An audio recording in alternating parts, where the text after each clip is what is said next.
Right. Depending on the design of your windows, you should like a little shove it. Or then Just like something with reflection, yeah, something all the time. Yeah. Make it like. yeah, her blinds are too. They should have convinced people to come to this. Guys, Couldn't get any cake.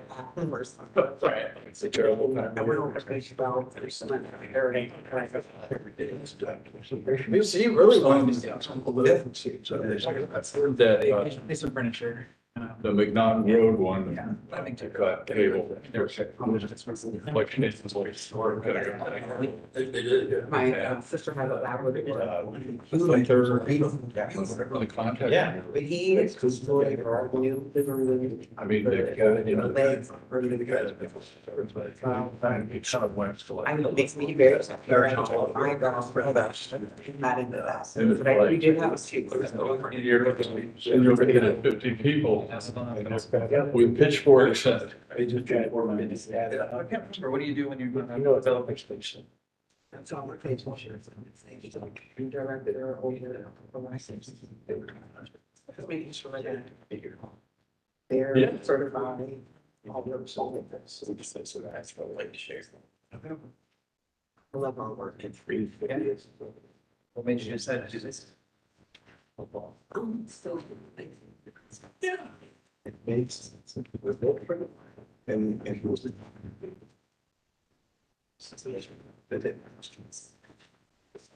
It's the client, yeah. Yeah. We could wing it with all the.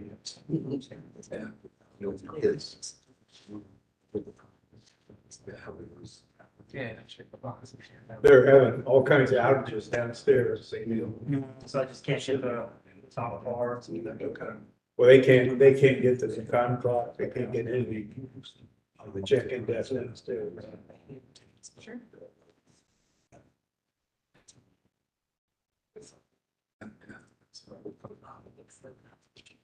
Yeah. All right. That's just one. It'd be more scrutiny. There's no opposition. All right, I would like to call the December 14th Development Commission meeting to order. And first, I'd like to commend the staff for organizing a very effective agenda for us to handle that. And I think we'll all be thrilled with it. We still number 19? You're not still number 19, but we're gonna make the others go as fast as possible. We will start the meeting as usual with the pledge of allegiance. Flag out on the courtyard. Pledge of allegiance. The United States of America. To the republic which stands one nation under God, indivisible, with liberty and justice for all. Okay, case number 19. Oh, no, case number 1. Z23-052, 7745 Walton Parkway.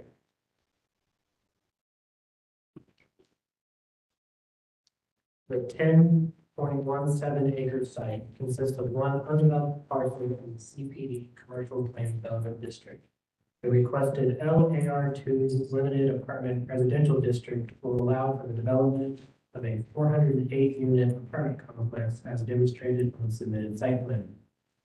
North of the site is an undeveloped parcel in the CPD Commercial Plan Development District. South of the site is Ohio State Route 161 right of way. East of the site is an office building in the CPUD Comprehensive Plan Unit Development District in New Albany. West of the site is an office building in the CPD Commercial Plan Development District. Concurrent CB 23-095 has been filed to reduce interior landscaping, reduce the required number of parking spaces, and reduce the east and west perimeter yards. That request will be heard by City Council and will not be considered at this Development Commission meeting. The site is within the planning boundaries of the Rocky Fork Black Liquor Corridor, which recommends office land use in the passive location. The site is developed within the boundaries of the Rocky Fork Implementation Board, whose recommendations were approval. The limitation text includes use restrictions limiting the maximum number of total units to 408, supplemental development standards that address building and parking setbacks, the number of parking spaces, vehicular access, landscaping, and building design. The request includes a commitment to develop the site in accordance with the submitted site plan and building elevation. The requested LAR2 limited apartment residential district will allow the site to be developed with 408 unit apartment complex. The limitation text includes appropriate supplemental development standards and a commitment to develop the site in accordance with the submitted site plan and building elevation. While the proposed LAR2 district is inconsistent with the Rocky Fork Blacklight Report's recommended land use of office, staff note the land use and site design are generally appropriate as it is consistent with the development pattern in the area. Mitigating factors include active and open green space around the center of the development, maintaining existing as well as planting of new trees and connectivity to neighboring properties. Therefore, the city department's recommendations for approval. Any questions? I have a comment. This is one of the nicest presentations we're going to see in the city of Columbus. So I'm sure you did it for our effect rather than Rocky Fork, but we do appreciate it. Thought you were gonna say it was the nicest presentation tonight. Well, we're not done. Might be the nicest one for the rest of the year. Very like traffic, Dan, anything?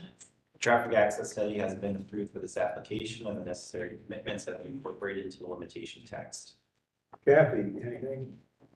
Now, we noted that although there are reduced landscaping in the islands, there is a significant amount of the surrounding buffers to try and offset that heat island. Is it almost to the thrill? It's pretty exciting. Yep, okay, so we want, Chris, anything on planning? No further comments. Okay, is there anyone in the audience that would like, okay. David, you want to add anything more to, besides giving your name for the records? Want to do name for record or anything? We need to, both of us. Yeah, Yeah. just for the record, Dave Perry here on behalf of Thrive Consulting on this application. Yeah, I'm Kevin Zepernick. I'm the CEO of Thrive Companies.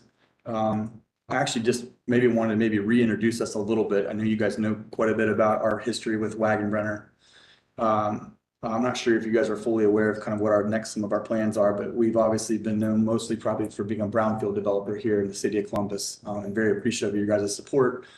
I think we're having the opportunity of doing some pretty cool projects that are helping shape our city in the right way.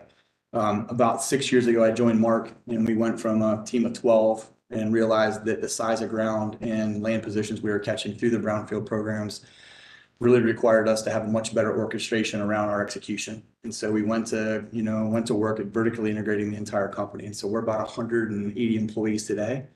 So we've internalized all of our general contracting execution. We own our own property management company, a realty company now.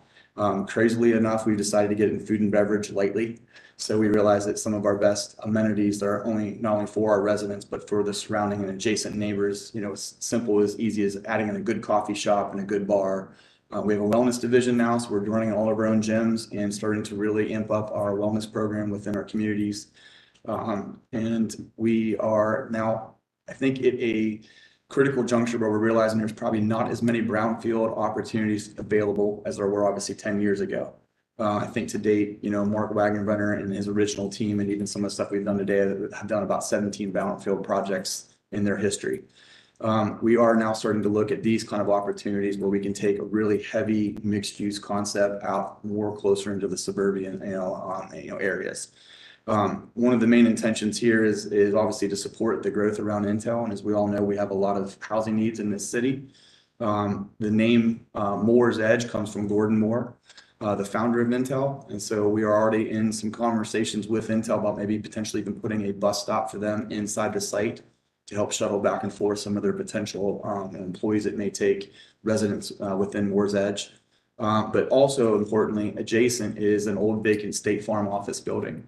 One of our potential opportunities here is the cobbling together of some of the adjacent parcels to make this into a much truly larger and a true mixed use project.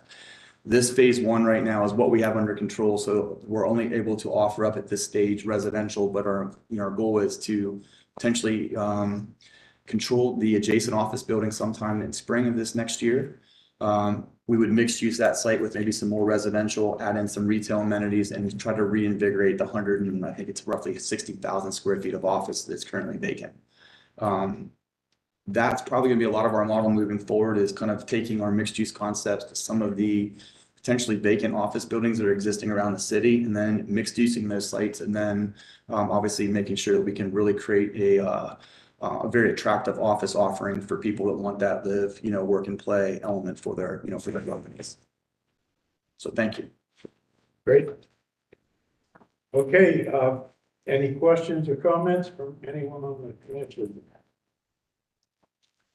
Okay, we have a new tracking device here, so we need a motion to approve this presentation.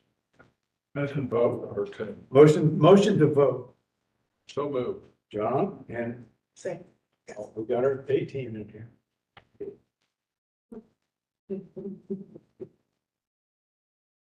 Practice every morning in front of the mirror. Right. All right, now we need to have a motion to actually vote. Want to get in the game? Okay. Everybody's got a roll. Okay, please call a roll. John Engleson, Yes. Ted Woodward, Yes. David Carey, Yes. Denise Keith Shanklin. Yes. Chair Fitzpatrick. Yes, indeed, you are successful and you're gonna have a good Christmas. Happy holidays. We elaborated too long to set a record, but we did pretty good. Motion to call this meeting off. So move. Second. All those in favor of getting out of here? Let's do it. I just wonder what happens if one of those motion gets to, like, You guys have a great one. It's a really controversial project.